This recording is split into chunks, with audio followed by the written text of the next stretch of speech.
Bismillahirrahmanirrahim. Assalamualaikum warahmatullahi wabarakatuh. Bapak Ibu yang saya hormati, perkenalkan saya Dr. Gigi Muhammad Farhan, peserta pelatihan dasar CPNS 2024 yang diselenggarakan oleh Lembaga Administrasi Negara. Pada kesempatan ini, saya akan menyampaikan hasil tugas hari pertama di modul ketiga mengenai manajemen dan Smart ASN di instansi tempat saya bekerja, yaitu di UPTD Puskesmas Alupisang. Yang pertama adalah profil instansi. Profil instansi Puskesmas Alupisang ini terletak di Desa Alupisang, Kecamatan Kuala Bate, Kabupaten Aceh Barat Daya. Puskesmas ini memiliki tipe pedesaan non-rawat inap. Visi dan misi instansi Puskesmas Alupisang.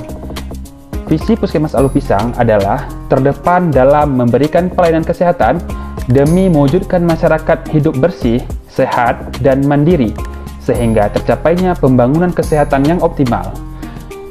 Adapun untuk menyelenggarakan visi tersebut dibentuk beberapa misi, yaitu memberikan pelayanan yang cepat, mudah, dan profesional, memberdayakan seluruh komponen pelayanan pembangunan kesehatan tingkat dasar, memberikan pelayanan kesehatan yang bermutu, merata, dan terjangkau, serta yang terakhir adalah mendorong kemandirian masyarakat dalam perilaku hidup bersih dan sehat.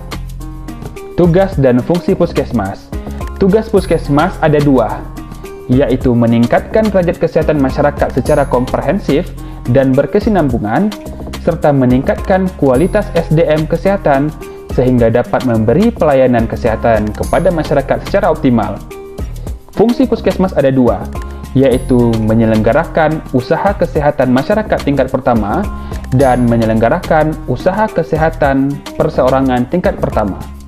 Jabatan saya sebagai dokter gigi ahli pertama memiliki tugas pokok antara lain, yaitu memberikan pelayanan kesehatan gigi dan mulut pada sarana kesehatan yang bersifat komprehensif, meliputi upaya promotif, preventif, kuratif, dan rehabilitatif. Kemudian meningkatkan derajat kesehatan gigi dan mulut masyarakat melalui upaya sosialisasi dan penyuluhan langsung kepada masyarakat, serta yang terakhir adalah membina peran serta masyarakat dalam rangka kemandirian di bidang kesehatan gigi dan mulut. Beberapa jenis layanan dokter gigi di puskesmas antara lain pemeriksaan kesehatan gigi dan mulut, pemberian obat, pencabutan gigi anak dan dewasa, penambalan gigi anak dan dewasa, pembersihan karang gigi, pelayanan rekam medik, dan yang terakhir adalah pelayanan rujukan tingkat lanjut.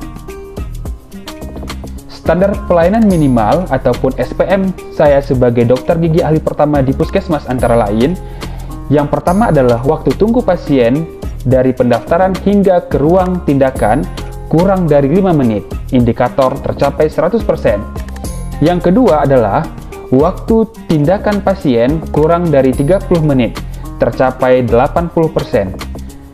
Dan yang terakhir adalah setiap tindakan harus disertai informed consent atau persetujuan terlebih dahulu oleh pasien dan orang tua ataupun wali pasien, indikator tercapai 100%. Adapun hambatan dan solusi dalam pemberian pelayanan sebagai dokter gigi ahli pertama di puskesmas antara lain, yang pertama, alat dan bahan yang tidak memadai.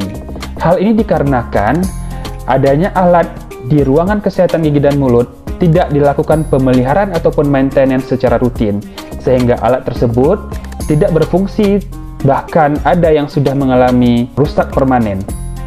Kemudian bahan yang digunakan ini sering mengalami kekosongan stok. Adapun solusi yang dapat diambil adalah saya akan bekerja sama dengan pimpinan untuk mengusulkan pengkalibrasian alat ini dilakukan secara rutin setiap tahunnya dan melakukan koordinasi dengan bendahara puskesmas agar pengadaan bahan yang habis ataupun expired itu dilakukan secara rutin setiap bulannya. Kemudian kendala yang kedua adalah alat elektronik ini sering mengalami kerusakan disebabkan karena arus listrik pada gedung puskesmas ini tidak stabil. Solusi yang dapat diambil adalah melakukan koordinasi dengan pimpinan agar melakukan perbaikan jaringan listrik di gedung puskesmas. Kendala yang ketiga adalah perawat yang tidak memiliki STR ataupun surat tanda registrasi dan SIP, surat izin praktek yang sudah kadaluarsa ataupun tidak aktif. Hal ini dikarenakan karena kelalaian perawat dalam memperpanjang STR/SIP. Adapun solusi yang dapat diambil adalah saya berkomunikasi dengan perawat yang bersangkutan dan pimpinan agar setiap petugas memiliki STR dan SIP yang aktif. Kendala yang terakhir adalah rekam medik yang digunakan di puskesmas masih menggunakan sistem manual ataupun berbasis kertas. Hal ini dikarenakan belum terintegrasinya dengan sistem rekam medik elektronik di puskesmas, dan solusi yang dapat diambil adalah melakukan koordinasi dengan pimpinan untuk pengadaan rekam medik elektronik di puskesmas sehingga pelayanan pasien lebih efektif dan efisien. Demikianlah penyampaian modul ketiga mengenai manajemen dan Smart ASN. Semoga bermanfaat bagi diri saya pribadi dan bagi instansi tempat saya bekerja. Terima kasih saya ucapkan kepada Bapak Heru sebagai fasilitator di modul ketiga pada kesempatan yang berbahagia ini. Billahi taufik wal hidayah. Wassalamualaikum warahmatullahi wabarakatuh.